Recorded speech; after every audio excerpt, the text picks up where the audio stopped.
Parchermo is a 6,000 metre peak in the Rolwaling Himal of Nepal.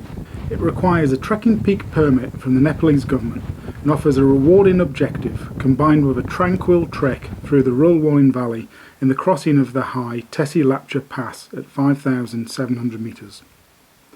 The typical itinerary starts in Kathmandu in a 10-hour tiring bus journey along winding, bumpy mountain roads. As Liam says, I only get this camera out when I think we're going to die. The week-long trek up the Rolwaling Valley travels through a serene environment, allowing time to acclimatise, relax and experience the local culture and hospitality. The final settlement is Na at 4,200 metres, from where a couple of side objectives are worth considering, Yalung Ri and Ramdong. It's then time to cross the Rolwaling Glacier, ascend the Tesi Lapcha Pass to a high camp and climb Parchermo. Teams typically continue on and return to Kathmandu via the Khumbu Valley. Liam and I had just climbed Amadablam and chose to trek out to the road rather than fly from Lukla, so our itinerary was the opposite of most teams.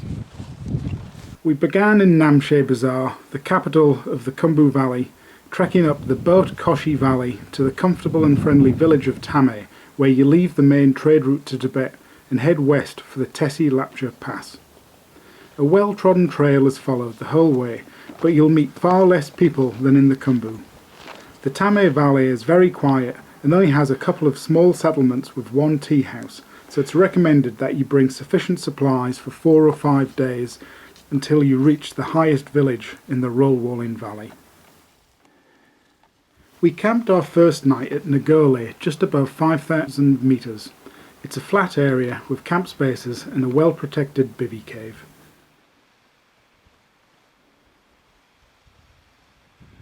Well, we've made it up to Ngole. It's been quite a long day. You can see behind we've got the tent under a big boulder.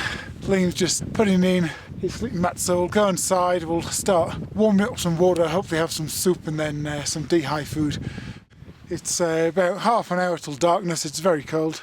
But we're sheltered because the wind's coming this way, so we're nicely sheltered down in there. The approach to the Tesi Lapcha was straightforward, following cairns in the mist. Well, we've got an early start this morning, but it's still misty. We've had a few glimpses of the pass. The pass is in there. We're now up on the glacier. Some snow experience is required in case of icy conditions, and certainly mountaineering boots, crampons and ice axes are needed. Approaching the pass, we could see another party making their ascent of Parchermo.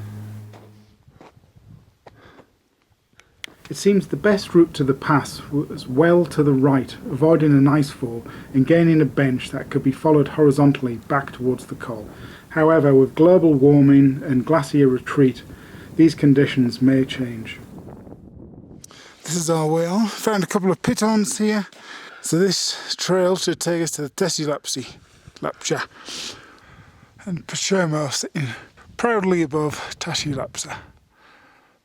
I think we're too late for Parchermo today. I think we are.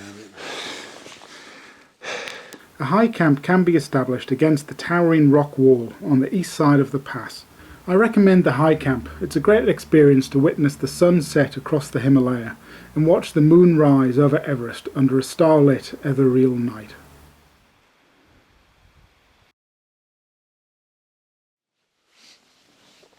Well, the sun has just rose. It's just after dawn, and we're now going to head up to Parchermo there, which is behind us. A shallow snow slope leads away from the Tesi Lapcha, and you realise Parchermo is further away than it looks, with the view foreshortened.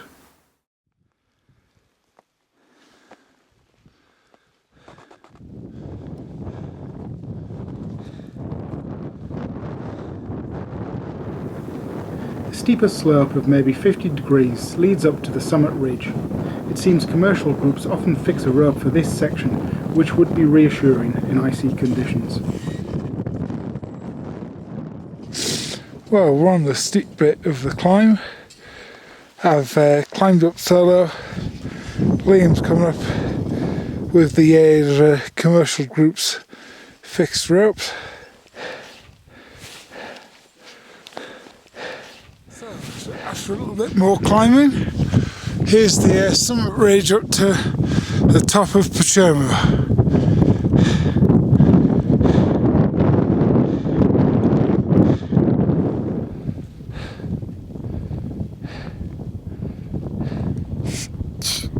Once onto the summit ridge, the climbing is an absolute pleasure. The ridge crest comfortably wide enough that you can focus your attention on the tremendous views of the spectacular Himalaya stretching out on either side.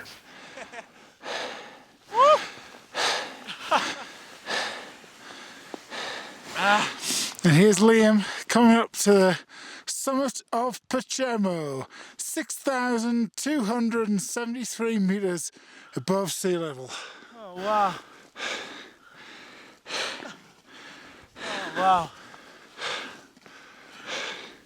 Yes. Everest there. Macaloo not too far away with Amadablum hidden underneath it. The commercial group ahead of us left the summit quickly, and it was special for Liam and I to enjoy the solitude of the summit together. We gazed in awe in all directions, identifying peaks and tracing the path of our previous adventures. Great views towards Everest, Namche, Lhotse and Macaloo, and then to the west, our future, unknown terrain down the Rolwaling Valley leading us back to Kathmandu. Onwards for the rest of the week, Rolwaling Valley, so we're going to be going down into here, hopefully camping somewhere down on that glacier tonight. Beautiful white glacier there leading up to Tibet.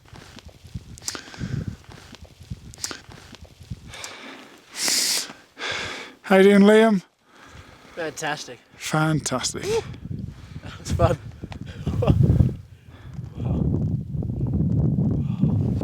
After just over an hour on the summit, it was time to move on, forcing ourselves away from the magical summit moment. We descended back to high camp to collect our gear, then descended the west side of the Tesi Lapcha to the Rolwaling Glacier. Noisy Knob is a spectacular campsite perched on a tower overlooking the lower Rolwaling Glacier. It's a fantastic position. We camped on the glacier for one night, then walked on to Namche village the next day. So we're now trekking down the Rolwaling Glacier, following cairns through the middle of the rubble. So here we have Show Rolpa, which is a big lake at the end of the glacier.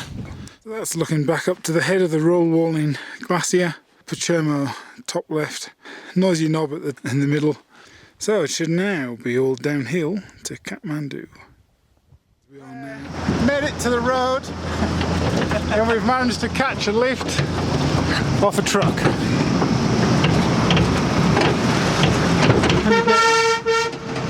Oh, I was silent, just get a bit nervous. Wow. Yeah, this is nerve-wracking. Are we going to survive the truck journey? Bit of a problem here with this rock's fallen down, so they're having to break the rock so we can get past.